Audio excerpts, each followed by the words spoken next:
भारत में जराइम के डेटा को जमा करने, उसका तज्जिया करने और पब्लिश करने में अहम किरदार अदा करता है नेशनल क्राइम रिकॉर्ड ब्यूरो यानी एनसीआरबी। और इसके जरिए जारी करदा अदाद-ओ-शुमार से मुल्क की पॉलिसी साजी और पुलिस की हिकमत अमली में मदद मिलती है।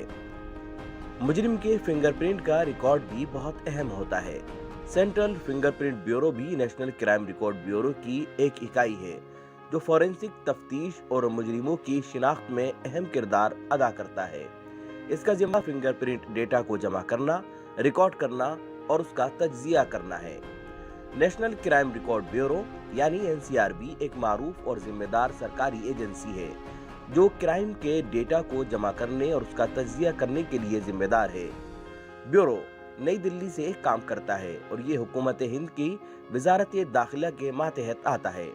नेशनल पुलिस कमीशन 1977 की सिफारिशात को कबूल करते हुए वजारत दाखिला ने 1985 में नेशनल क्राइम रिकॉर्ड ब्यूरो यानी एनसीआरबी के क़याम के तौर तरीकों पर काम करने के लिए एक टास्क फोर्स का क़याम किया था। इस टास्क फोर्स की सिफारिशों पर अमल करते हुए जनवरी 1986 में एनसीआरबी का क़याम किया गया। ये कानून नाफिज करने वाले इदारों और पॉलिसी साजों को अहम मालूमात फराहम करता है।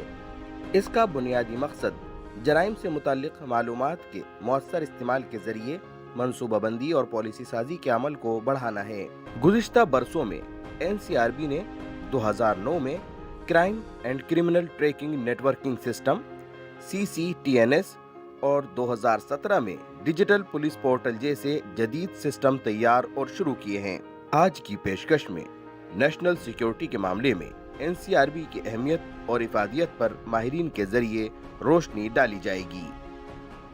अपना मुल्क अपना आइन, ताकत संविधान की। नाजरीन आदाब, इस्तकबाल है आपका हमारी आज की इस खास पेशकश में।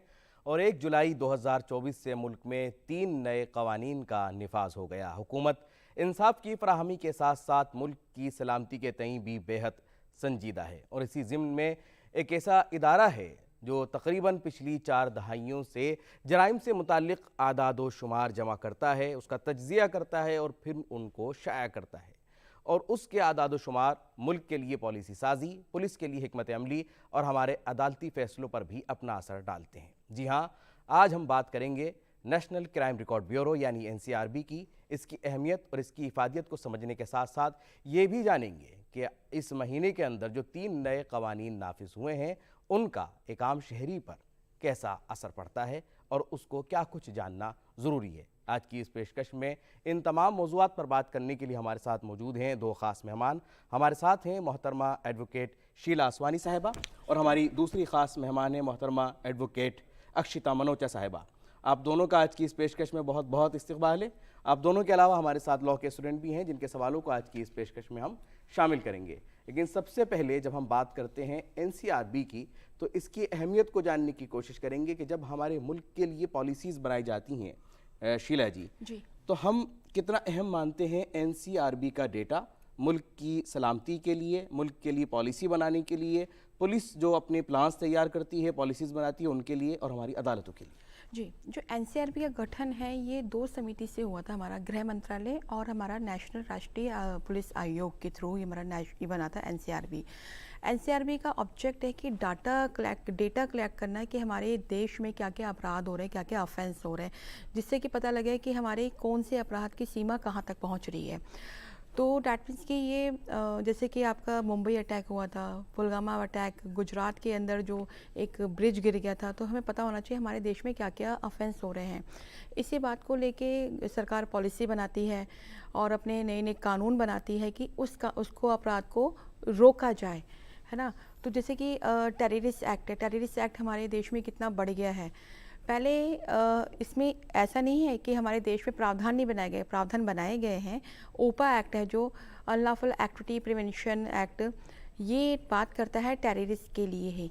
लेकिन हमारे जो 3 न्यू जो लॉ आए हैं, इंडियन पेनल कोड को रिप्लेस किया गया है भारतीय न्याय संहिता और CRPC को रिप्लेस किया गया है BNSS भारतीय नागरिक सुरक्षा संहिता और इंडियन एविडेंस एक्ट है उसको रिप्लेस किया गया है हमारा भारतीय साक्ष्य अधिनियम। ये लॉज जो हमारे बनाए गए थे ये बहुत पुराने हैं, ब्रिटिश के टाइम पे हैं। आप आईपीसी देखेंगे, इंडियन पिनल कोड ही हमारा 1861 का बना हुआ है और आज हमारा 2024 चल रहा है, नहीं 160 साल पुराना है। उस टाइम जो बनाया गया तो बहुत ही बढ़िया लॉ बनाए गए थे और आज के वक्त को देख के इसमें जो चेंज हुए हैं तो बहुत ही अच्छे चेंज किए गए, क्या क्योंकि आपको पहले लगता है कि जो नए कानून बनाए गए उसके अंदर ही हमारा जो एनसीआरबी का डेटा था उसको भी ध्यान में रखा गया और उनको ध्यान में रखते हुए कानून के नए प्रावधान सारे? जी बिल्कुल, आप ही देखिए हमारे कितने सारे सेक्शंस आए हैं भारतीय न्याय संहिता में। 111 जो बात करता है ऑर्गेनाइज क्राइम की। ऑर्गेनाइज क्राइम मीन्स कि कोई गैंग में काम कर रहा है, सिंडिकेट गैंग हो गए, ग्रुप हो गए, दो से ज़्यादा, चाहे वो मिलके करें या अकेले करें, ठीक है, या उनके बिहाफ पे करें। प्रावधान बहुत कड़े करे गए। इसमें हवाला का पहले जिक्र नहीं होता था आईपीसी में, लेकिन जो न्यू लॉज बनाए गए हैं भारतीय न्याय संहिता, इसमें हवाला का भी जिक्र किया गया है। बड़े पैमाने पे जो साइबर क्राइम होते हैं, रॉबरी, किडनैपिंग, डकैती, ये इसमें शामिल की गई हैं इसके अंदर। और क्या नाम है, अगर इस अपराध में किसी बंदे की अगर वो डेथ कर देते हैं तो डेथ के बदले उसको डेथ दी जाएगी और प्लस 10 लाख का फाइन है। अगर किसी बंदे की वो डेथ नहीं करते थे, लाइक ग्रीवियस हर्ट कर दिया, तो उसको 5 साल की कम से कम पनिशमेंट तो मिलेगी, may extend to life imprisonment and fine भी है, शेल फाइन उसको देना होगा 5 लाख रुपीज़। इसके अंदर अगर जैसे कि कोई किसी को अबैट करता है या एडवाइस करता है या अपना कैंप भी लगाते हैं ट्रेनिंग देने के लिए, है ना, तो ये इसके लिए भी प्रावधान बहुत कड़े यानी देखा जाए तो कानून करेंगे। के अंदर बहुत सारी ऐसी बारीकियां हैं जिनको जानना और समझना हम सबके लिए ज़रूरी है। आज इन तमाम जो बारीकियां हैं उनको समझने की हम कोशिश करेंगे, लेकिन उससे पहले मैं अक्षय जी से ये जानना चाहूँगा, जब हम डेटा की बात करते हैं, एनसीआरबी की बात करते हैं, तो आखिर उस डेटा में क्या कुछ होता है? मैं वो भी चाहूँगा कि आप हमारे व्यूवर्स को बताएं कि कितना कुछ और क्या कुछ डेटा होता है एनसीआरबी में। नोमान, आप ऐसे समझिए कि देश के पास 1953 से लेके 2023 और आगे आने वाले कई सालों तक एक क्रिमिनल जस्टिस सिस्टम का 3 चीज़ें कवर करता डेटा है। इतना कॉम्प्रहेंसिव डेटा है कि मैं आज वो दिखाने के लिए कि ये सिर्फ 14 पेज का, 23 पेज का सिर्फ इंडेक्स ही इंडेक्स है कि हम क्या क्या कवर करेंगे। इसके अराउंड 20-23 सिर्फ चैप्टर्स हैं। अगर आप आज ये जानना चाहते हैं कि जुवेनाइल ऑफेंसेस कर रहे हैं वो कौन सी स्टेट्स में ज़्यादा हो रहे हैं, आपके पास आज एक डेटा कलेक्टेड है, नॉट जस्ट 2023, 1953 से डेटा कलेक्टेड है। अगर आप ये भी समझना इसको चाहते स्टेट वाइज हैं, समझ सकते हैं, आप स्टेट वाइज समझ सकते हैं, आप ईयर वाइज समझ सकते हैं, आप एजुकेशन बैकग्राउंड वाइज जुवेनाइल्स का डेटा समझ सकते हैं, आप फैमिली बैकग्राउंड वाइज समझ सकते हैं। इनफैक्ट सीनियर सिटीजन्स के अगेंस्ट जितने क्राइम्स हो रहे हैं, किस तरीके के क्राइम्स हो रहे हैं, किस स्टेट में क्राइम्स हो रहे हैं, कितने सीनियर सिटीजन्स को रिलीफ दिया जा रहा है, वो डेटा भी आपके पास है। किडनैपिंग एंड अबडक्शन में नॉट जस्ट द डेटा कि कौन से जेंडर की किडनैपिंग एंड अबडक्शन ज़्यादा है, in fact purpose of kidnapping and abduction क्या निकला है, उसके लिए भी एक डेटा बनाया गया है। ये जितने डेटा सेट्स हैं, जितने ज़्यादा कॉम्प्रिहेंसिव ये होंगे, उतनी ज़्यादा हमें मदद मिलेगी अपने क्राइम एंड क्रिमिनल ट्रेंड्स को समझने की। एक बार जब हम ट्रेंड समझ जाएंगे तो कहाँ हमने ज़्यादा मॉनिटरिंग करनी है, कहाँ ज़्यादा पुलिसिंग करनी है, कौन से नए चेंजेस लाने हैं, कहाँ पेट्रोलिंग ज़्यादा होनी है, वो सारी चीज़ें हम धीरे धीरे अपनी पॉलिसी में, अपने लॉ में इंक्लूड कर सकते हैं। अगर मैं आपको एक एग्जांपल दूं, 2019 में एक डेटा निकाला गया था कि जितने 2.5 करोड़ के करीब जितने सम्मन्स इशू हुए पुलिस के थ्रू, उसमें से कितने सम्मन्स अक्यूज तक पहुंचे ही नहीं, अक्यूज दगा देके निकल गए। 28 लाख सम्मन्स नहीं पहुंचे। और आज आप देखिए जो BNSS है उसमें एक सेक्शन 63 इंक्लूडेड है कि आप सम्मन सिर्फ पर्सनली देने नहीं जाएंगे, वारंट्स आप व्हाट्सएप भी कर सकते हैं, आप इलेक्ट्रॉनिक मोड से भी दे सकते हैं। तो जब हम डेटा का सही यूज़ करते हैं, उसे एनालाइज करते हैं, जो इम्पैक्ट आता है वो ऐसे ही कानूनों में आता है कि छोटी छोटी चीज़ें जहाँ पुलिस को दिक्कत आ रही थी कि हम अक्यूज तक नहीं पहुंच पा रहे हैं, कोर्ट को दिक्कत आ रही थी कि हमारे सम्मन्स ही नहीं पहुंच पा रहे हैं, आज आपके पास एक मोबाइल नंबर पे आपने व्हाट्सएप करना है और एक कंप्लायंस हो चुकी है। That is how the data changes the law, और ये बहुत ज़रूरी भी है। 2019 से अगर आप डेटा देखें फार्मर सुसाइड्स का, आप देखेंगे कि सुप्रीम कोर्ट तक जब अपनी लॉज को रिव्यू करता है, जब PILs देखते हैं, जब रिट पिटिशंस देखते हैं, वो एक बार ज़रूर नज़र डालते हैं कि NCRB का डेटा क्या दिखा रहा है, क्या ट्रेंड चल रहा है। इस पे मैं आपको एग्जांपल देना चाहूँगी अरनेश कुमार के केस का। अरनेश कुमार का केस इज़ द केस जहाँ पे ऑटोमेटिक अरेस्ट अंडर 498A के अगेंस्ट गाइडलाइंस निकाली थी सुप्रीम कोर्ट ने कि आप ऐसा नहीं करेंगे, ऐसा करते, क्योंकि बहुत सारे फॉल्स केसेस आ रहे थे 498A में, तो सुप्रीम कोर्ट बिकमिंग अवेयर कि ये हो क्या रहा है हमारे देश में, refer to the NCRB data, so कि 93.5% आपका चार्जशीट का रेट है ऑफेंस में, लेकिन जब हम कन्विक्शन रेट देते हैं तो वो सिर्फ 15% है। यानी एक बहुत बड़ा फर्क है कि कहाँ हम 96% की बात करते हैं चार्जशीट की, FIR की, और अगर उसकी बात करते हैं जब कोर्ट में जाता है केस, ट्रायल चलता है और फाइनली जब कन्विक्शन रेट्स आते हैं कि भाई कितने लोगों के अगेंस्ट 498 प्रूव कर पाए, वो सिर्फ 15% है। इस बात को भी मद्देनजर रखते हुए कोर्ट ने गाइडलाइंस ऑफ अरेस्ट निकाली कि आप इस कानून के अंडर जब आपके पास कोई FIR आएगी, यानी मिसयूज को देखा जाए तो सामने आया है कि किस कानून का मिसयूज हो रहा है। क्या ये भी हमारा NCRB का डेटा जो है हमें ये भी बताता है, या सिर्फ इन आंकड़ों से हम अंदाजा लगा लेते हैं कि इसका मिसयूज हो रहा है? किस तरह से हम अंदाजा लगा पाते हैं? NCRB के डेटा के लिए आपको 3-4 चीजें देखनी बड़ी जरूरी हैं। एक होती है FIR, आपके पास एक डेटा सेट है कि इतनी FIR रजिस्टर हुई इस साल में, इस स्टेट में, इन डिस्ट्रिक्ट्स में। उसके बाद आती है चार्जशीट का रेट, जो the reference that I am giving is Arnesh Kumar. उसके बाद आता है कि इस चार्जशीट के बाद कितना आपका कन्विक्शन हुआ। जैसे ही आप एक गैप देखेंगे कि FIR तो इतनी सारी आई, लेकिन फाइनली पुलिस सिर्फ इतने 15% लोगों को कन्विक्ट कर पाई, तो दो ही कंक्लूजन निकलते हैं, या तो फॉल्स केस है या पुलिस अपनी इन्वेस्टिगेशन ठीक से नहीं कर रही है। दोनों को मद्देनजर रखते हुए आप अपने प्रोसेसेस बदलेंगे कि हम कहाँ कमी कर रहे हैं, या तो हम आदमियों को पीड़ित कर रहे हैं और बाकी अक्यूज को पीड़ित कर रहे हैं, गलत केसेस चल रहे हैं, या जो पीड़िता है हम उसका साथ नहीं दे पा रहे हैं, कहीं ना कहीं कुछ ना कुछ कमी हो रही है। एक्चुअली इसलिए पुलिस पहुंच नहीं पाती थी इन्वेस्टिगेशन पे, क्योंकि वहाँ पे थोड़ा लैक ऑफ एविडेंस होता था। अब जो हमें नए प्रावधान आए हैं, नए प्रावधान हमारे कैसे बनाए गए हैं, वो NCRB के डेटा पे ही बनाए गए हैं। अब जैसे पुलिस अगर सर्च करेगी, सीजर करेगी, तो सारा ऑडियो वीडियो रिकॉर्डिंग किया जाएगा। दैट मीन्स कि किसी के ऊपर कोई लांछन न लगाया जाए कि पुलिस वालों ने मिल के पैसे खा के क्या नाम है एविडेंस को ख़त्म कर दिया है। तो डैट मीन्स कि ये पूरा परमे फसाई होगा। इलेक्ट्रॉनिक हमारा जो इंडियन एविडेंस एक्ट है हमारा 1872 का बना हुआ है, तब हमारे पास इलेक्ट्रॉनिक इतना नहीं था एडवांस से।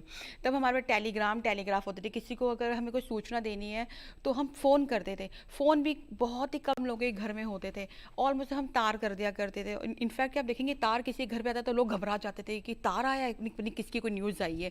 तो अब ऐसे जो वर्ड हैं टेलीग्राफ जिनका यूजेस से नहीं है, उनको हटा दिया गया है न्यू क्रिमिनल लॉज के अंदर। जो डिजिटल इंडिया की हम बात कर रहे हैं, उस डिजिटल इंडिया की जरूरत के मुताबिक उसको ढाला गया है अपने नए कवानीन को। यहाँ पर मैं शीला जी से ये भी जानना चाहूंगा, जैसे अक्षरा जी ने बात कही, FIR की बात कही, चार्जशीट की बात कही, नए कवानीन के तहत मैं शीला जी से समझना चाहूंगा कि अब FIR कितनी आसान होगी, और क्या चार्जशीट की कॉपी जो हमारे यहाँ शिकायत लेकर के आता है, क्या उसको देने का भी कोई प्रावधान किया गया है? जी सर, FIR पहले क्या था कि कंप्लेंट को जाना पड़ता था, तो पुलिस वाले वहाँ पे लिखते भी थे, नहीं भी लिखते थे। और अब यह है कि पुलिस वालों को FIR लिखनी ही लिखनी है। अगर आप उसे ईमेल भी करते हैं, व्हाट्सएप भी करते हैं, इलेक्ट्रॉनिक डिवाइस के माध्यम से, चाहे वो आपका लैपटॉप हो या फिर व्हाट्सएप के माध्यम से, तो वहाँ पे पुलिस वाले आपको फ़ोन करेंगे कि भाई आपके यहाँ से ये मैसेज आया है, क्या बात है, क्या कंप्लेंट है। तो क्या नाम है, विदिन 3 डेज़ में जिसने व्हाट्सएप के थ्रू अपनी FIR दर्ज करवाई है, कंप्लेंट लिखवाई है, उसको साइन करना होगा। तो ये इसलिए बनाया गया है, काफ़ी हमारी लेडीज पर्टिकुलर थाने में जाकर के, पुलिस स्टेशन में जाकर के, जहाँ पर उसने कंप्लेंट लिखवाई है, वहाँ जाकर के उसको वहाँ दस्तखत करने होंगे, ताकि वो एक हार्ड कॉपी में वहाँ पर जमा हो जाए सबूत के तौर पर। काफ़ी कंप्लेंट्स हैं जो थाने तक नहीं पहुँच पाते हैं, तो इसलिए व्हाट्सएप के थ्रू अपनी वो कंप्लेंट कर सकते हैं, ताकि उसकी इन्फॉर्मेशन, उसका ग्रीवांस पुलिस वालों तक पहुँचे। और पुलिस वालों की ड्यूटी है कि आके वो पूछे भाई आपने कंप्लेंट करी, क्या बात है। तो इस तरह उनकी FIR दर्ज की जाएगी। एक और FIR के अंदर प्रोविज़न किया गया 0 FIR। सपोज़ कि जैसे मैं यहाँ बैठी हूँ, ठीक है, और घर पे कोई प्रॉब्लम हो गई है, तो आप यहाँ बैठ के भी अपनी जीरो एफआईआर दर्ज करा सकते हो। घर तक आप पहुँचोगे तब तक तो बहुत टाइम हो जाएगा, तो डैट मीन्स कि आप यहाँ से भी अपनी एफआईआर दर्ज करा सकते हो। आपका यहाँ भी कॉज ऑफ एक्शन अराइज हो रहा है, और जीरो एफआईआर के बाद यहाँ लिखवाने के बाद यहाँ के पुलिस वाले जो कंसर्न एरिया है वहाँ पे वो अपनी एफआईआर वहाँ पे ट्रांसफ़र कर देंगे। ये बहुत बड़ा बेनिफिट है, क्योंकि आम इंसान को पता नहीं होता कि कॉज ऑफ एक्शन यहाँ अराइज हुआ है, कौन सा थाना पड़ेगा, कौन सी चौकी पड़ेगी। तो जीरो एफआईआर का मतलब ये हो गया कि आप वो कहीं पे भी अपनी एफआईआर दर्ज करा सकते यानी हैं। आप ये दोनों से ही मेरा ये सवाल रहेगा कि क्या वाकई इस एफआईआर के इस प्रोसेस को आसान करने से क्या वाकई हम रिपोर्टिंग को 100% कर पाएंगे? जहां हमारे पास बहुत सारे मामले पहले रिपोर्ट नहीं होते थे, एफआईआर नहीं होती थी, क्या उसको हम वहां पर कामयाबी हासिल कर पाएंगे? मेरे दोनों से ये सवाल। डेफिनेटली सर, आप ये देखिए, अगर आप किसी के पास पुलिस वाला थाने में जा रहे हैं एफआईआर दर्ज कराने के लिए, वहाँ पुलिस वाले कहते हैं नहीं ये यहाँ का अपराध नहीं है, अपराध आपका उस एरिया का है, वहाँ जाओ। यानी कितनी दिक्कत होती थी आम एक इंसान को, कंप्लेंट को, जिनको लॉ के बारे में पता नहीं है तो उन्हें बहुत दिक्कत होती है। अब ये ड्यूटी है, ये लॉ बन गया है। पहले जीरो एफआईआर का ही प्रावधान था, लेकिन हमारे वो किसी जजमेंट के थ्रू था, रूलिंग के थ्रू था। अब हमारा ये प्रावधान बन गया है, अब ऑफिसर की, पुलिस ऑफिसर की ड्यूटी है कि वो जीरो एफआईआर दर्ज करे। वो उसकी हाँ। यही इसी सवाल के ऊपर मैं अक्षता जी का भी एक चाहूंगा रिएक्शन कि क्या वाकई रिपोर्टिंग को हम 100% तक ले जा पाएंगे, जहां हम लैग कर रहे थे कहीं ना कहीं एफआईआर को हम करवाने में या रिपोर्ट करवाने में? नुमान जी, जितना लोगों का पुलिस से डर हटेगा उतनी ज़्यादा आपको बेटर क्रिमिनल लॉ की पिक्चर दिखेगी, उतने ज़्यादा लोग सामने आके एफआईआर कराएंगे।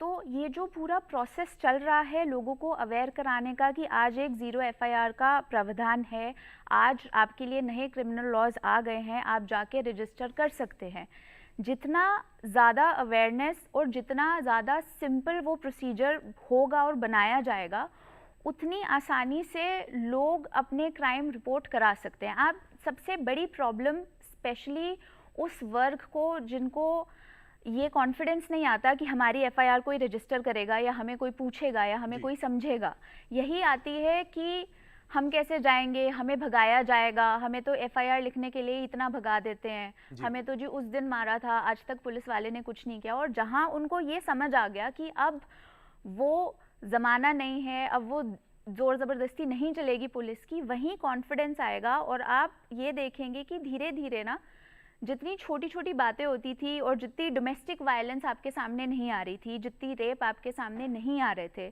आपके डेटा सेट्स बदल जाएंगे। डोमेस्टिक वायलेंस की आपने बात कही, यहाँ पर मैं आपको रोक करके एक आंकड़ा भी आपसे जानना चाहूँगा। क्या वाकई हमारे एनसीआरबी के जो डेटा है वो ये बताता है कि महिलाओं के साथ ज़्यादा अगर हम देखा जाए तो क्राइम बढ़ा है? वाकई क्या इसके अंदर कितनी हकीकत है? और इसका हम जो हुकूमत के सामने या अदालतों में जब हम बात करते हैं तो एनसीआरबी का डेटा लेकर आप लोग वकील के तौर पर भी वहाँ खड़े होते हैं और बताते हैं कि डेटा ये बताता है कि महिलाओं के साथ इस हद तक क्राइम बढ़ गया है? आप अगर मैं इसका एग्जांपल दूं, एक डोमेस्टिक वायलेंस से तो रिलेटेड नहीं है, एक पॉक्सो एक्ट आई थी, protection of children from sexual offences, उसका स्टेटमेंट ऑफ ऑब्जेक्ट्स में एक स्पेशल रेफरेंस दिया गया है कि एनसीआरबी के डेटा को देखते हुए कि बच्चों के प्रति क्राइम इतना बढ़ चुका है, इसलिए हम इस एक्ट को लाना चाहेंगे, इसको ना ही प्रोटेक्ट करेंगे बट प्रिवेंट करना चाहेंगे। और ये उसके, तो आप समझ सकते हैं कि एक बार आपके हाथ में डेटा सेट आ जाए तो आप उसका एनालिटिक्स में, उसको अंडरस्टैंडिंग में ऐसे यूज़ कर सकते हैं कि जहां आपको कमी दिखी वहां पे एक नया कानून ले आए, जहां आपको समझ आया कि यहाँ पे बच्चों को इनफ प्रोटेक्शन नहीं मिल रही है, इसके लिए अलग कानून चाहिए होगा, आप वहाँ एक नया कानून लेके आ गए। इनफैक्ट अगर आप ये देखें, even something like farmer suicides, जब उनकी बात होती है तो कोड एनसीआरबी के डेटा को देखते हुए कहता है कि इस एरिया में तो फार्मर सुसाइड्स बढ़ रहे हैं, किस ऑफिसर ने कौन सा ऐसा ऑर्डर निकाल दिया कि हम प्रोसिक्यूट नहीं कर पा रहे, हम इन चीज़ों को प्रिवेंट नहीं कर पा रहे। सिमिलरली डोमेस्टिक वायलेंस के डेटा में भी यही चेंजेस आएंगे। स्पेशली मैं आपको एक एग्जांपल देती हूँ, मेरी खुद की मेड का। मेरी खुद की जो मेड है, जब वो पुलिस थाने गई तो उनकी कोई एफआईआर नहीं रजिस्टर की किसी पुलिस वाले ने, उनको ऐसे ही बताया जी आपका तो यहाँ पे जाएगा, आप वहाँ जाके एफआईआर करिए। वहाँ गए तो नहीं, वहाँ तो नहीं, आपका तो उस थाना पड़ेगा, आप उधर जाके एफआईआर कीजिए। जो उनके साथ हुआ वो आज तक किसी डेटा सेट में आ ही नहीं सका क्योंकि कोई कुछ रजिस्टर ही नहीं कर रहा था। तो आज अगर एक प्रोविज़न है कि ये रजिस्ट्री होगी, और अगर उनका डेटा सेट ऐसी कई लोगों के डेटा सेट्स के साथ मिल जाता है तो आपके सामने एक बेटर पिक्चर होगी। और जहाँ तक डोमेस्टिक वायलेंस का सवाल है, जैसे ही आपकी बेटर पिक्चर आएगी कि अच्छा इस कॉलोनी में, इस स्टेट में, इस बैकग्राउंड के लोगों के साथ, इस एजुकेशनल क्वालिफिकेशन के साथ ये क्राइम ज़्यादा हो रहे हैं, आप वहाँ पे अपनी प्रिवेंटिव पॉलिसीज़ बनाना स्टार्ट करेंगे कि इस एरिया में ज़्यादा पेट्रोलिंग चाहिए, इस एरिया में ज़्यादा हमने नज़र रखनी है, इधर के इंस्पेक्टर्स को स्पेशल ट्रेनिंग देनी है क्योंकि यहाँ पे ये वाला क्राइम बहुत बढ़ता जा रहा है। That is how things will change. यानी लोगों की सेफ्टी के पर्पज से अगर हम बात करें, कानून बनाना तो है ही, लेकिन अगर लोगों की सेफ्टी के नुक्ता नज़र को हम ध्यान में रखें तो बहुत इंपॉर्टेंट हो जाता है एनसीआरबी का डेटा, किस तरह से लोगों को प्रोटेक्ट किया जाए, किस तरह से और किस स्टेट में उनको ज़्यादा तहफ़्फ़ुज़ की, सिक्योरिटी की ज़रूरत है। ये तमाम आदाद शुमार बताते हैं एनसीआरबी का जो हमारा डेटा होता है उसके ज़रिए। ये बातचीत का सिलसिला यूँ ही जारी रहेगा। अभी ब्रेक लेते हैं यहाँ पर, और ब्रेक के बाद जो हमारे लॉ के स्टूडेंट हैं उनके सवाल होंगे और हमारे एक्सपर्ट्स के जवाब। वक्फे के बाद फिर आपसे मुलाकात होगी।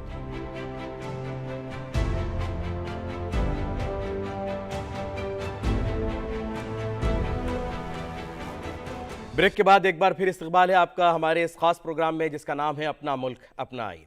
और अब इस पेशकश में हमारे जो लॉ के एंट्रेंस हैं उनके सवाल होंगे और हमारे एक्सपर्ट्स के जवाब। जी, किसका सवाल है और क्या पूछना चाहते हैं? मेरा क्वेश्चन शीला मैम से है, वो ये कि जो सीआरपीसी लॉ था उसमें 15 डेज़ की जो पुलिस कस्टडी है वो अलग से बोली गई है, और जो जुडिशियल कस्टडी है वो अलग से बोली गई है, और वो इंटरवल्स में मिलती थी।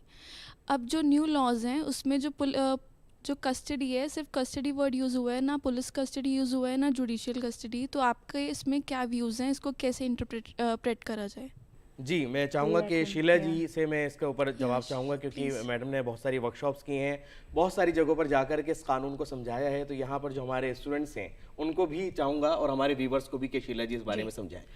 पहले आप सीआरपीसी में देखेंगे हमारे पास 15 डेज़ की कस्टडी होती थी, ठीक है। लेकिन हमारे जो न्यू लॉज आए हैं, भारतीय नागरिक सुरक्षा संहिता, इसके अंदर प्रावधान बहुत, यानी टाइम लिमिट कर दिया गया है। पहले हमारे सीआरपीसी में टाइम लिमिट नहीं था, इसमें आपको टाइम बाउंड कर दिया गया है, पुलिस ऑफिसर को भी और जुडिशरी को भी टाइम बाउंड कर दिया गया है। इसमें 60 और 90 दिन के अंदर चार्जशीट फाइल करनी है। 90 दिन हमारे हीनियस क्राइम के लिए हो गए, 60 डेज हमारे जो हीनियस क्राइम नहीं है, ठीक है। अब बात आती है यहाँ पे इसमें कस्टडी की। पुलिस कस्टडी, यहाँ पे सिर्फ ओनली वर्ड दे रखा है कस्टडी का। कस्टडी के दो मतलब निकलते हैं, police custody and judicial custody. CrPC में 15 दिन की कस्टडी थी, लेकिन यहाँ बढ़ा के 45 एंड 60 डेज़ कर दिया गया। 45 डेज़ जो कस्टडी है वो हमारे 60 डेज़ वाले ऑफेंस के लिए, जो 60 डेज़ में चार्जशीट फाइल करनी है उसके लिए, और जो 60 डेज़ हैं हमारे कस्टडी के वो हमारे बिलोंग करते हैं जिसमें 90 डेज़ के अंदर चार्जशीट फाइल करनी है, ठीक है। 45 एंड 60 डेज़।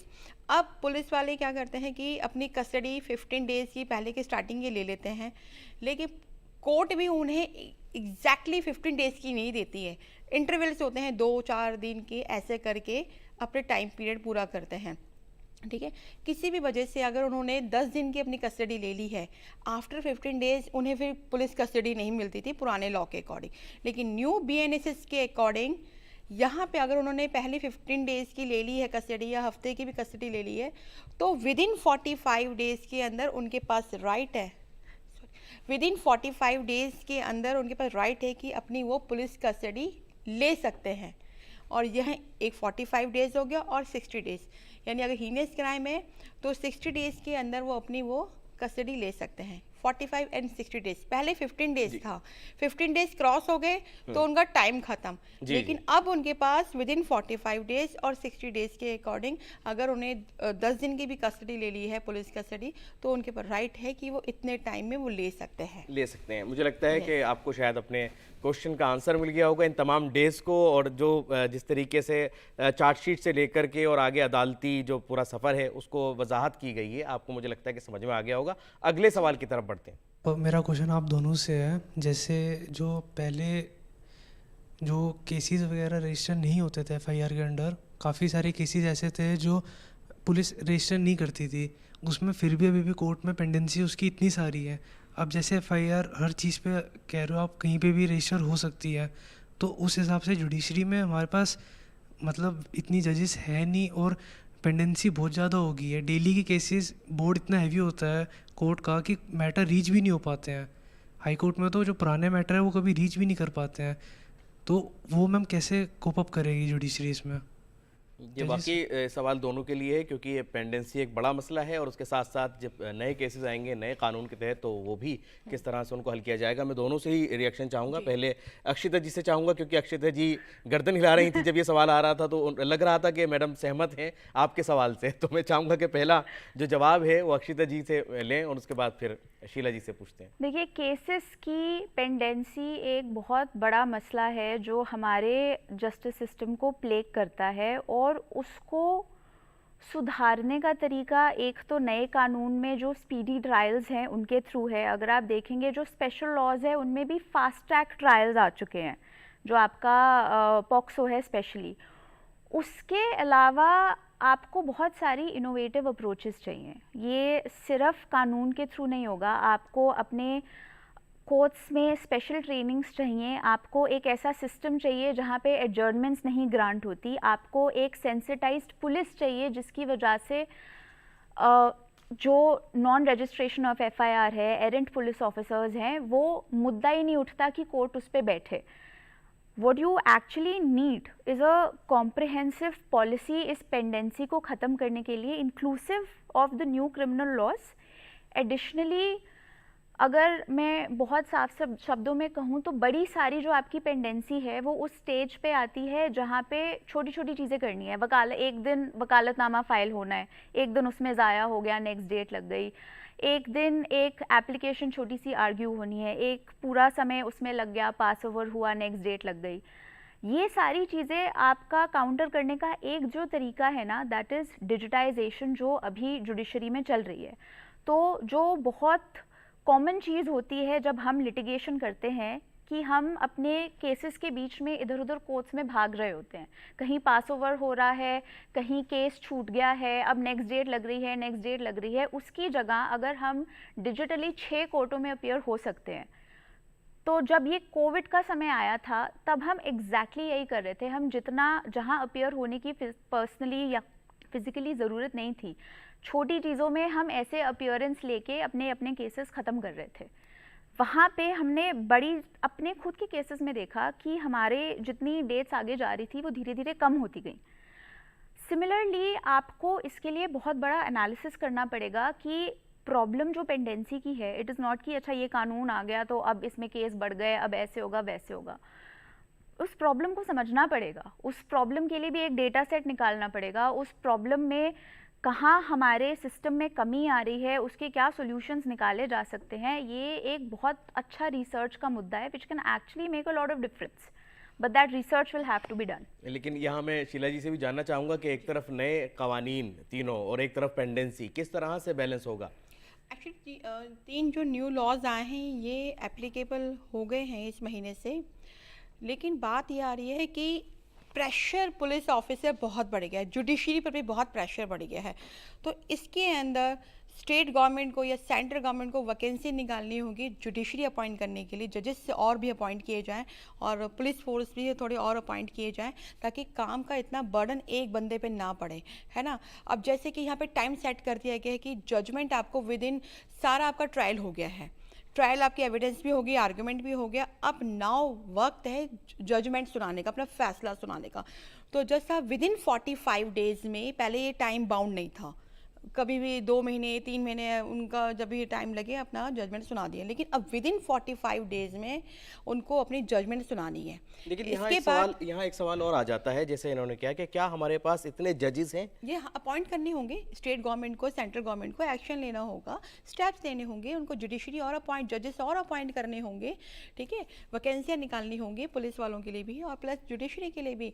और इसमें अगर जजमेंट पास हो गई विद इन 45 डेज़ में, तो विद इन 7 डेज़ में पोर्टल पे, यानी आपके जैसे आप देखते होंगे कि इलेक्ट्रॉनिक पे आपको पोर्टल पे उन्हें क्या नाम है अपलोड करना होगा विद इन 7 डेज़ में। ये टाइम मेंशन कर रखा है उन्होंने, डेज मेंशन कर रखे हैं ये।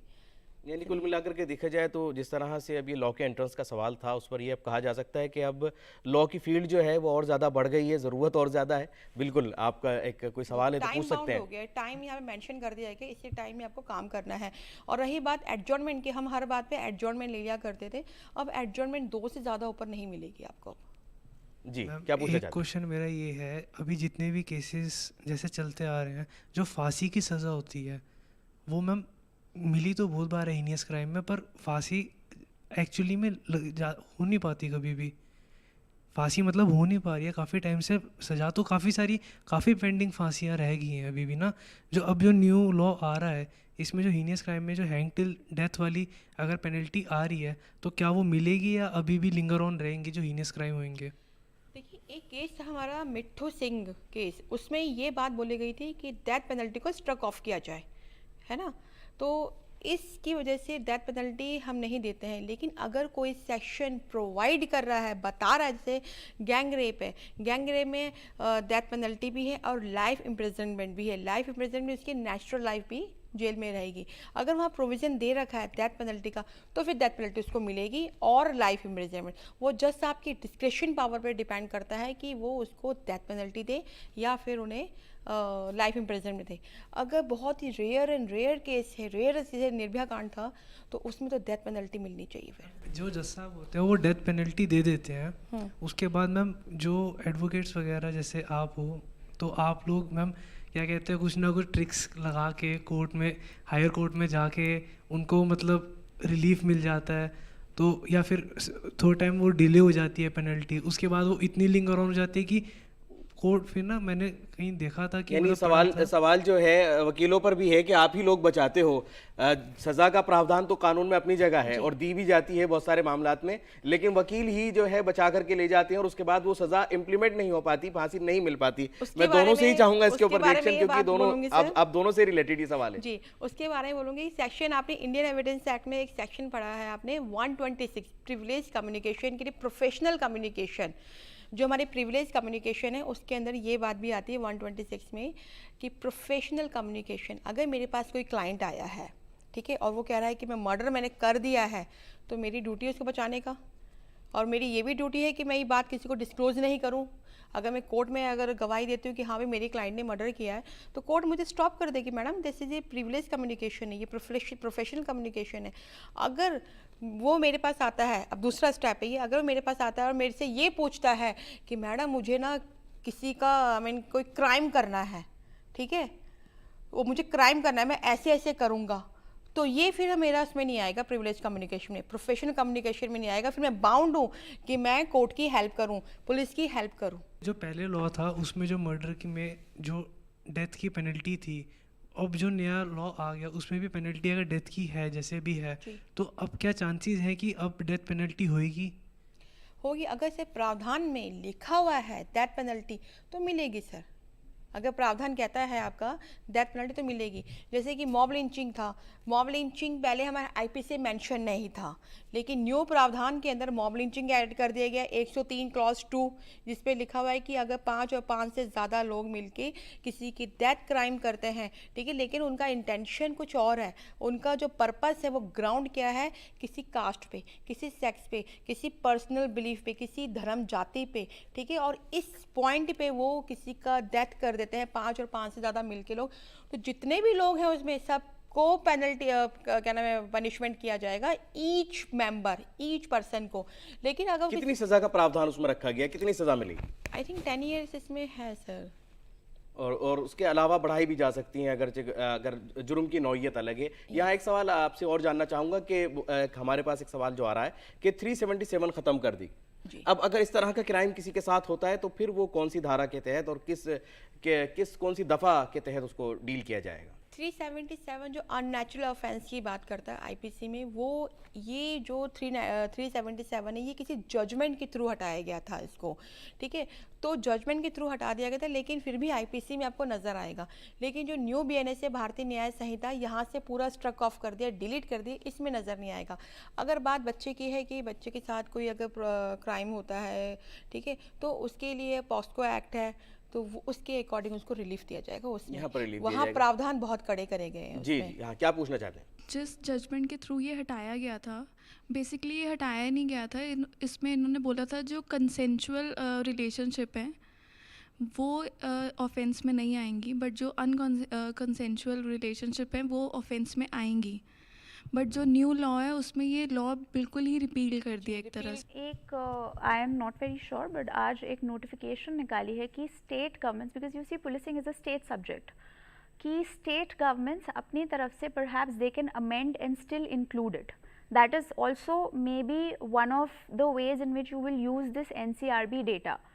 Because if you see 377 happening in your state a lot, there are a lot of FIRs or there are a lot of prosecutions.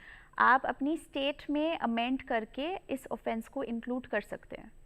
ये वहाँ पर उनको अधिकार दिया गया। ये एक बहुत, देखा जाए तो बहुत बड़ा एक अहम एक अधिकार इसको कहेंगे कि उनको इख्तियार दिया गया है कि वो उस चीज़ को शामिल कर सकते हैं। लेकिन यहाँ पर भी एक चीज़ अहम हो जाती है कि उनके सामने जब ये डेटा आता है, आदाद शुमार आते हैं कि किस स्टेट्स में बच्चों के साथ इस तरह के क्राइम हो रहे हैं। यहाँ पर एक बात और समझना चाहेंगे कि जब हम बात करते हैं 16 साल से कम उम्र की, तो नए कवानीन के तहत 16 साल से कम उम्र के अगर किसी बच्चे के साथ, चाहे वो लड़का हो या लड़की, अगर कोई क्राइम किया जाता है तो उसके लिए भी सज़ा का प्रावधान रखा गया है नए हमारे कवानीन के अंदर। जी सर, एक सेक्शन है 95 न्यू ऐड किया गया है बीएनएस में।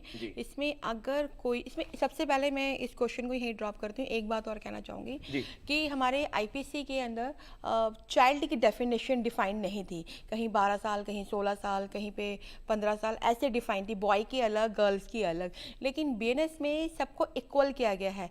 यहाँ पे चाइल्ड की एज बिलो 18 ईयर्स कर दी गई है सेक्शन 2 क्लॉज 3 में, कि चाइल्ड मीन्स बिलो 18 ईयर्स। इसमें चाइल्ड में आपका मेल भी आ जाएंगे, male baby, female, gender neutral रखा है इस कानून को। Yes, transgender. और एक न्यू सेक्शन ऐड किया गया है 95 है, आई थिंक 95 ही है। उसमें ये बात बोलेगी कि अगर कोई पर्सन किसी बच्चे को इंगेज करता है, चाइल्ड, कोई भी चाइल्ड है बिलो 18 ईयर्स, किसी चाइल्ड को इंगेज करता है, ठीक है, एक्सप्लॉइट करने के लिए या फिर कोई हीनियस क्राइम के लिए, तो प्रावधान बहुत कड़े किए गए हैं इसके अंदर। दैट मीन्स कि उसको पनिशमेंट दी जाएगी not less than 10 years. Less than 10 years. यहाँ पर अब प्रोग्राम हमारा आखिरी मरहले में, सबसे पहले अक्षिता जी से जानना चाहूँगा कि जब हम बात करते हैं एनसीआरबी की, तो एक कॉमन मैन को, एक इंडिया के एक आम नागरिक को एनसीआरबी से क्या कुछ हासिल करना ज़रूरी हो जाता है, और वो ऐसे कौन से डेटाज हैं जिनको जानना हर नागरिक को चाहिए एनसीआरबी के, ताकि वो अपनी सिक्योरिटी के ऊपर ज़्यादा कंसर्न कर सके और अपने दिफा के लिए, अपनी हिफाजत के लिए हुकूमत से भी इक़दाम करने को कह सके? जी, जहाँ तक सिटीज़न सर्विसेज का सवाल है, एनसीआरबी में आपके पास 4 सिटीज़न सर्विसेज हैं। एक तो है आपका मिसिंग पर्सन सर्च, जहाँ पे if you can report a missing person. दूसरा, कहीं जगह डेटा भी अपलोड किया गया है जहाँ पे जो ऑलरेडी मिसिंग पर्सन रिपोर्ट है, अगर आपको कोई मिलता है तो आप उस डेटा को एक्सेस करके देख सकते हैं कि कहीं मैंने इस इंसान को तो नहीं देखा, and then you can report it to your police station. दूसरा, एक बड़ी कॉमन सी चीज़ आती है नागरिक के लिए, अपने ड्राइवर्स की, अपनी डोमेस्टिक हेल्प की, अपने एम्प्लॉयज़ की पुलिस वेरिफिकेशन कराना। तो उसके लिए पहले आपको पुलिस थाने जाना पड़ता था, वहाँ से पुलिस वाला आता था, उसकी वेरिफिकेशन होती थी। आजकल आप ये सारा प्रोसेस ऑनलाइन ही कर सकते हैं। उसके अगेंस्ट अगर कोई प्रीवियस रिकॉर्ड है, कोई प्रीवियस कंप्लेंट्स है, तो आपको वहीं उसी ऑनलाइन सिस्टम पे, एप्लीकेशन पे पता चल जाएगा और अकॉर्डिंगली आप रख सकते हैं, नहीं रख सकते हैं। तीसरी चीज़ है प्रोक्लेम्ड ऑफेंडर्स। अगर कोई भगोड़ा है तो उसकी जितनी डिटेल्स हैं आपके पास आज on the click of a finger available हैं। तो अगर आपने किसी को देखा और आपको समझ आ रहा है कि ये शायद मैंने न्यूज़पेपर में कहीं फ़ोटो देखी है, डाउटफुल आपको लगता कुछ है, डाउटफुल लगता है, you can actually go and check the data. दूसरी चीज़, आम आदमी को नहीं पता होता कि मेरा थाना कहाँ है, क्योंकि वो थाने से बचता है। बड़ी सिंपल सी बात है, वो 100 नंबर पे फ़ोन मिलाएंगे, उनसे पूछेंगे जी क्या करना है, जी हो गया।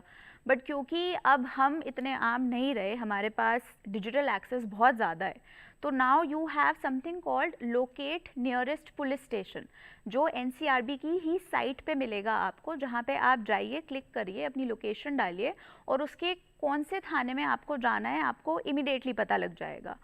एक और चीज़ जो मैं बताना चाहूँगी, क्योंकि नए कानून आए हैं उनके बारे में बहुत क्यूरियोसिटी है, बहुत डाउट्स हैं, जी तो एनसीआरबी ने एक संकलन ऐप भी निकाला है कि पुराने और नए कानूनों को कंपेयर करते हुए, जहाँ पे उन्होंने सारा डेटा डाला हुआ है कि पुराने कानून ये थे और आज से लागू होने वाले नए कानून ये हैं। तो एनी सिटीज़न जो कि क्यूरियस हैं, जो समझना चाहते हैं, जो जानना चाहते हैं, वो जाके इमिडिएटली एक्सेस कर सकते हैं। दूसरी एक और चीज़ जो आप देखेंगे इज़ मोटर व्हीकल्स एक्ट में जो आपको वेरिफिकेशंस करानी होती थी, वो भी अब एनसीआरबी के थ्रू ही आप ऑनलाइन कर सकते हैं। एक और बड़ी इंटरेस्टिंग चीज़ मैं आपको बताना चाहूँगी, क्योंकि मैंने मिसिंग पर्सन की बात की एनसीआरबी डेटा में। जी। एक बड़ी अच्छी सी मूवी आई थी अभी, लापता लेडीज़, और जब मैं एनसीआरबी के सारे डेटा सेट्स देख रही थी और क्या क्या वो करने की कोशिश कर रहे हैं, मुझे बिल्कुल वो मूवी ध्यान में आई कि वो फैक्स से अब वो फ़ोटो आई, फिर वो पुलिस वाले ने देखा, फिर उसको समझ आया कि हाँ ये तो वही लेडी है जो दूसरे डिस्ट्रिक्ट में खोई है। जी अब आपको इतना, किसी पुलिस वाले को इतना वेट करने की ज़रूरत नहीं है, क्योंकि वो जितना डेटा है पुलिस के लिए भी एक अलग लॉगिन से आज एनसीआरबी की साइट पे अवेलेबल है कि अगर कोई मिसिंग पर्सन रिपोर्ट आती है, कोई अपनी फ़ोटो लेके आता है, इंफॉर्मेशन लेके आता है, तो it's called crime and criminal tracking network and system, जो सारे डिस्ट्रिक्ट्स में कोऑर्डिनेशन है अक्रॉस इंडिया। ये डेवलप किया है एनसीआरबी ने। ये एनसीआरबी की डेवलपमेंट है, ये 2009 में स्टार्ट हुई थी और अब बहुत सशक्त हो चुकी है। तो आप इमीडिएटली जाके एज अ पुलिस ऑफिसर, ये कितना महत्व है कि you don't have to wait कि वहाँ से कुछ आएगा देखेंगे। जी इमीडिएटली कोई आपके सामने आया कि जी ये बंदा खो गया है, आप ये उसकी फ़ोटो है, ये उसकी डिटेल्स है, तो पुलिस ऑफिसर हिमसेल्फ और हर सेल्फ इमीडिएटली जाके डेटा एक्सेस करके अपने ऑनलाइन सिस्टम से देख सकता है कि कहीं किसी और ने भी तो कुछ नहीं डाला कुछ नहीं डाला। कि ये बंदा मिसिंग है, ये मुझे मिल गया है, इसका पता लगा दो। तो आपके पास इतना नेटवर्किंग बहुत बड़ी है। नेटवर्किंग और कोऑर्डिनेशन सिस्टम इतना इजी, और वो जो डिजिटल इंडिया के बारे में कहते हैं कि सब कुछ is at the tip of the finger, तो काम बहुत स्पीड और एफिशिएंसी से हो जाता है। तो this is one of those examples जहां आप बहुत इजीली एक्सेस करके बहुत जल्दी वो छोटी छोटी चीज़ें सॉर्ट कर सकते हैं। देखिए मर्डर और रेप में तो टाइम लगता है, बट किसी का बच्चा खो गया और किसी को किसी का बच्चा मिल गया, वो दो अलग अलग थानों में जाके रिपोर्ट करेंगे, लेकिन पुलिस वाले के लिए तो बहुत आसान हो गया कि एक क्लिक दबाया, हाँ ये वाला बच्चा है, अब बस इधर से उधर लाना है। जी हाँ, उसको तो चेकआउट करना है और देख लेना है कि कहाँ से गायब हुआ और बिल्कुल। किसको कहाँ से डिमांड आ रही है, कहाँ से रिपोर्ट आ रही है कि वो खोया गया है बच्चा। बिल्कुल बहुत खूब। जी शीला जी कुछ कहना चाहती हैं? इसी बात को जो ये डिजिटल हुआ है, इलेक्ट्रॉनिक कम्युनिकेशन है, पुलिस वाले अपना रिकॉर्ड एविडेंस कैसे बनाएंगे, वो बनाएंगे अपना इलेक्ट्रॉनिक के थ्रू, ठीक है। तो कोर्ट इसको भी प्राइमरी एविडेंस माना गया है। पहले इंडियन एविडेंस एक्ट में प्राइमरी एविडेंस इसको बहुत कम मानते थे, किसी जजमेंट के थ्रू, किसी रूलिंग के थ्रू माना जाता था और बहुत ही ऑब्जेक्शंस लगते थे। लेकिन अब हमें किसी जजमेंट या रूलिंग के सहारे की नीड नहीं है, अब हमारा ये लॉ बन गया है। अब जैसे कि पुलिस ऑफिसर, उनके पास कोई मैसेज आया या फिर उन्होंने कोई डेटा कलेक्ट किया, तो यही डेटा उसके अकॉर्डिंग उनका एविडेंस बन जाएगा और कोर्ट में वो अपना ये प्रूफ कर सकते हैं और कोर्ट उसको प्राइमरी एविडेंस मानेगी। प्राइमरी एविडेंस हमारी बहुत ही बेस्ट टाइप की एविडेंस होती है ये, तो इसको इंक्लूड किया गया है। ऐसा नहीं है कि हमारे इंडियन एविडेंस एक्ट में ये पहले नहीं था, 1872 का इंडियन एविडेंस एक्ट बना हुआ है जी। इंडियन एविडेंस एक्ट में ये अमेंडमेंट के थ्रू लेके आए थे इलेक्ट्रॉनिक। हमारे पास एक इंफॉर्मेशन टेक्नोलॉजी एक्ट जो 2000 में आया था, तो इन्फोर्स हुआ था 17/10/2000 में। उसके बाद ये अमेंडमेंट एविडेंस में लेकर आए थे जी। तो अब ये हमारे अब लॉ बन गए अभी हमारे, और बहुत ही बढ़िया है। अगर आपको कोई जेरोक्स कॉपी है आपके पास किसी प्रिंट आउट का, वो भी प्राइमरी एविडेंस मानी जाएगी। पहले क्या था कि आपके पास कोई न्यूज़ आई है, कोई इन्फॉर्मेशन आई है, तो ये ओरिजिनलिटी कहाँ से आई, किसके पास ओरिजिनल है जी, उसको ढूंढने बहुत टाइम लग जाता था। लेकिन अगर आप किसी के पास भी आइए, अपना एक सर्टिफिकेट दीजिए और प्लस एक एक्सपर्ट का सर्टिफिकेट जाएगा, उसके थ्रू कोर्ट इसको एग्जिबिट कर लेगी, प्राइमरी एविडेंस मानेगी कि प्राइमरी एविडेंस को माना जाएगा। यहाँ एक छोटा सा एक सवाल है जो मैं जानना चाहता हूँ आपसे, कम्युनिटी सर्विस को कितना अहम मानते हैं आप दोनों? नए कवानीन के तहत जो एक शामिल किया गया है, कितना अहम हो जाता है? मैं मुख्तसर सा जवाब चाहूँगा क्योंकि हम बिल्कुल प्रोग्राम के आखिरी मरहले में। ओके सर, कम्युनिटी सर्विस पर आईपीसी के अंदर हमारा सेक्शन 53 है जिसके अंदर 5 टाइप की पनिशमेंट दे रखी है। वही सेम हमारे बीएनएस में लेकर आए हैं, death penalty, life imprisonment, fine, forfeiture of property और rigorous imprisonment and simple imprisonment. ये सेम हमारा भारतीय न्याय संहिता में भी है। एक सेक्शन इन्होंने और ऐड, एक पनिशमेंट और ऐड की है, कम्युनिटी सर्विस। सेक्शन 4 जो भारतीय न्याय संहिता का है, जो बात करता है कि हमारी अब 6 टाइप की पनिशमेंट है। तो section 4 clause F talks about the community service. Community service ये नहीं कोई मर्डर करके आएगा तो हम उसको कम्युनिटी सर्विस प्रोवाइड कर देंगे, नो वे। हमारे कुछ 7 सेक्शन है, 7 सेक्शन है जिसके अंदर हम कम्युनिटी सर्विस प्रोवाइड की जाएगी। सपोज कोई डिफेमेशन है, ठीक है, डिफेमेशन किसी पे लांछन लगाना, तो उसमें कोर्ट को पावर है उसको पनिश करे, फाइन दे या फिर कम्युनिटी सर्विस प्रोवाइड करे। थेफ्ट का है 303 क्लॉज 2। इसमें दे रखा है कि अगर कोई पहली बार चोरी कर रहा है, फर्स्ट टाइम चोरी कर रहा है और उसका जो प्रॉपर्टी है, मूवेबल प्रॉपर्टी लेस देन 5000 है, तो वो प्रॉपर्टी वापस करेगा, प्लस उसको कोर्ट उसको कम्युनिटी सर्विस प्रोवाइड करेगी। कम्युनिटी सर्विस का मतलब ये हो गया कि कहीं पे सफाई करने के लिए बोल दिया, ठीक है, या फिर जो वृद्धाश्रम है वहाँ पे उसकी ड्यूटी लगा दी कि आप इनसे बात कीजिए, इस टाइप का। अब ट्रैफिक पुलिस होते हैं, उनकी ड्यूटी बड़ी हार्ड होती है, आंधी तूफान गर्मी सर्दी, वो अपनी ड्यूटी पूरी करते हैं। उसके साथ खड़ा कर दिया असिस्ट करने के लिए, इसको असिस्ट करो ताकि पता लगे कि काम क्या होता है, काम क्या होता है, किस तरह से होता है। यहाँ अक्षिता जी से भी जानना चाहूंगा, इसके बदले पैसे नहीं अक्षिता जी देते कितना अहम मानती है कम्युनिटी सर्विस को नए कवानीन में? क्रिमिनोलॉजी में और प्रिजनर रिफॉर्म में बहुत इम्पॉर्टेंट है कि जिसको आप छोटी चीज़ के लिए जेल ना भेज सकें, उसको बड़े बड़े क्रिमिनल से एक्सपोज ना कीजिए, उसको उसी स्तर पे रिफॉर्म कर दीजिए। अब अगर कोई छोटे ऑफेंस के लिए आपके सामने आया है, कन्विक्ट होता है, इन्होंने जो एग्जाम्पल्स दिए, उसको एक जेल में जाके बड़े क्रिमिनल से एक्सपोज करके आप उसको बहुत सारी और नेगेटिविटी की तरफ लेके जा रहे हैं, मानसिक संतुलन उसका उसी तरफ जाएगा। लेकिन अगर आप उसे एक रेफॉर्मेटिव पनिशमेंट देंगे कि जैसे इन्होंने बोला कि वृद्ध आश्रम में जाइए, तो वो रेफॉर्मेटिव जो पनिशमेंट है वो ना ही सिर्फ कन्विक्ट के लिए बट वृद्धाश्रम के लिए भी बहुत अच्छी है, क्योंकि ये जो तालमेल बैठेगा ना, कोई कुछ सीख रहा है चाहे फोर्स से सीख रहा हो, एक जो रेफॉर्मेटिव एटीट्यूड आएगा, एक जो एक्सपोजर आएगा कि हाँ मुझे जेल नहीं भेजा, मुझे ये काम करना है, पर बड़े बूढ़ों के साथ बैठ के उनकी प्रॉब्लम समझना वो समाज के लिए बहुत ज़रूरी है। चलिए आपने वृद्धाश्रम में भी नहीं भेजा, आपने बोला कि चलिए 400 पेड़ लगा दीजिए, वो भी आजकल दिल्ली हाईकोर्ट की जजमेंट्स में बहुत आ रहा है कि जज साहब ने कहा है कि 400 पेड़ लगाने हैं, उनकी परवाह करनी है, उनको फोटोज डिपॉजिट करनी है। इतनी अहमियत है इस चीज़ की कि एक तो आपने एक बहुत ही गलत एक्सपोजर से बचा लिया, दूसरा आपने अपने सिस्टम से कम्युनिटी का बहुत सारा भला कर दिया विदाउट पुटिंग दैट पर्सन की अब तुम putting that expense on that person also, क्योंकि जेल में किसी को रखना is also very expensive for the state, और जेल भरने से कोई फायदा नहीं, कोई फायदा नहीं है। इनफैक्ट आप और क्रिमिनल्स बनाते जाएंगे। इससे आप क्रिमिनल्स कम करते जाएंगे और इसका जो इम्पैक्ट है, इसका जो रिपरकशन है, वो आगे ट्रिकल डाउन करता है। जब उनके पेरेंट्स देखेंगे या उनके आसपास वाले देखेंगे कि उनके लिए, मैं अगर सच बोलूं क्योंकि जितने मैंने देखे हैं क्रिमिनल्स, जज साहब भगवान हो जाते हैं कि अच्छा हमने तो गलत किया था पर हमें पेड़ लगाने के लिए कह दिया, तो जी अब से हम नहीं करेंगे, अब हम ऐसा करेंगे। ऑब्वियसली मजबूरी का तो कोई कुछ नहीं कर सकता, बट लेकिन एक सुधारने के लिए अगर बात की जाए, अगर हम सुधार की बात करें तो उसकी तरफ एक बड़ा कदम है, क्योंकि हर मामले में सज़ा देना और जेल भरना यही उसका हल नहीं होता। कुछ छोटे क्राइम को इस तरह की कैटेगरीज में रखा गया है जहां पर कम्युनिटी सर्विस के तहत उसको सज़ा दी जा सकती है। अब वो माना कि शायद उस शख्स के लिए सज़ा हो, लेकिन समाज के लिए, कम्युनिटी के लिए कहीं ना कहीं कुछ ना कुछ भला उसके अंदर ज़रूर होगा और उस शख्स के लिए भी भला होगा जो इस सज़ा का हकदार बन रहा है। आज की इस पेशकश के ज़रिए मुझे उम्मीद है कि हमारे नाजरीन ने ज़रूर कुछ ना कुछ फ़ायदा और मालूमात हासिल की होगी। मैं अपने दोनों मेहमानों का और दोनों इंटर्न्स का बहुत बहुत शुक्रगुजार हूँ आज की इस पेशकश में शामिल होने के लिए। इस पेशकश को हम यहीं मुकम्मल करेंगे और फिर हाजिर होंगे किसी अलग और ख़ास मौजू के साथ। तब तक के लिए हमारी पूरी टीम को दीजिए इजाज़त। आदाब।